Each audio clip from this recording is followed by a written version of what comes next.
Welcome to Dark Horse Auto and Diesel. In this video, I'm going to show you a perfect example of why you need to be very careful on who you have work on your vehicle if you're not doing it yourself. This is a 2010 Ford Edge. It's a friend of mine's sister. She didn't know I worked on vehicles and ended up taking this to some guy in our town that supposedly works on vehicles to get the transmission swapped out. And now I have it to actually make it work. There's a whole lot of problems that I've found just from opening the hood, that this wiring harness doesn't go where it's currently laid. I mean, there's stuff there and there that obviously is to hold this. I mean, the stuff's right there, but it's broken. And this is just, you know, it's not even attached. This was completely loose, and it looks like nasty straight water in there, and we're actually going to test that real quick.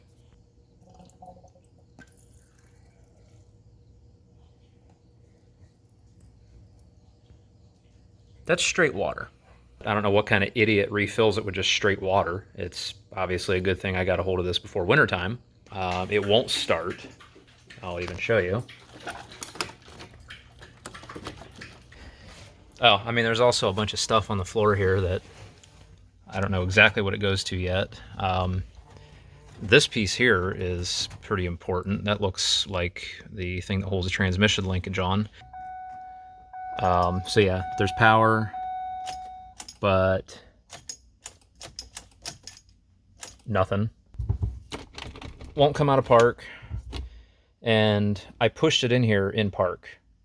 Even though this is in park, I am able to move the vehicle. And if any of you have keen eyes, you may have already noticed this as well. Make note of the position of the front wheels. They're straight. And then this. What the fuck? I mean, we got this going on here too. So I don't know what this guy was thinking. I don't know what he was doing. And I get the feeling he doesn't either. It's leaking transmission fluid. It looks like it's coming from about the bell housing area, so that's just great. That means I'm probably going to be pulling the transmission again myself, which might not be a bad idea anyway, just to make sure he didn't completely screw everything up inside of there. You know, this thing was taken to him as a running vehicle just with a messed up transmission, but now it won't even start. I was told when I picked this thing up that there was a piece missing for the air intake, and obviously that's true. Oh, well, that's interesting. So that probably explains why it won't start.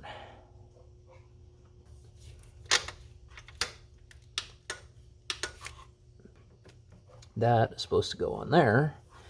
Now we need that other little plastic piece. Aha.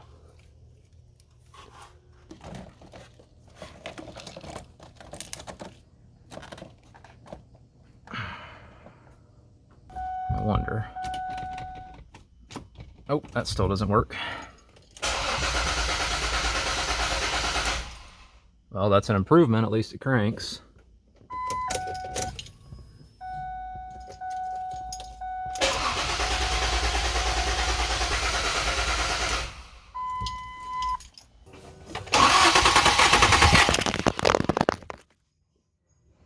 So after numerous unsuccessful attempts to start it, it just sits there and cranks and cranks and it won't fire. I did notice that there is another transmission fluid leak. Apparently, once the pump starts turning on the transmission, it starts squirting fluid out somewhere. And I did end up finding that. It appears to be coming from right there, which is lovely.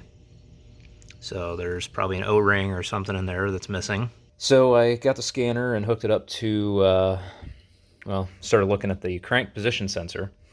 And I noticed when I was cranking, it was not picking up any signal from it. So I'm wondering if the guy that was working on this before didn't hook that up or damage the wires or something. And I just noticed another thing here. Looks like our boy forgot to hook this little block up here. Try to get to where we can see it. There we go. Which, I mean, that's awesome right there. But now down here, that little block with the transmission lines going into it, clearly that's supposed to go on those two studs, and just completely neglected to do that. It's missing the little cover for the flex plate. It's missing a bolt there for the bell housing. That little torque mount thing there, missing a bolt for that. That's just beautiful. I wonder if that's why we have a transmission fluid leak, because that doesn't look like it's seated all the way. Just look at these welds, man. That is beautiful. Nice piece of wire hanging off of it. Like, I'm pretty sure my first weld ever looked better than that. Like, that's... I lack the vocabulary to describe that and how you would consider that even remotely done. That looks like shit. So I decided to take this little valance piece off the bottom here just to get a little better visibility, because it was just like hanging down here and getting in my way. And after I got it off, I noticed this little treat here. It's like that on both sides. I'm sure you can probably see that gap. And what is that? Looks like somebody caught it with a cutoff wheel. Not sure why they would have used a cutoff wheel up there. Oh, that... Seriously, dude? The freaking... That's probably why the steering wheel is upside down. That's not even tightened down. Like, what the hell was this guy doing? If she would have tried driving it, she'd have probably gotten killed. Found this as well.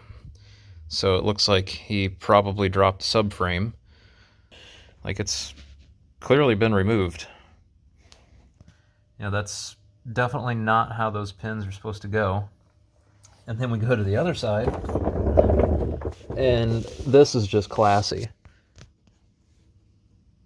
Yes, that's a nail. Like, are you freaking serious, dude? What the hell is wrong with you? This is loose. There's obviously supposed to be a bolt there holding that on. Same here. Completely loose. This line here is completely loose.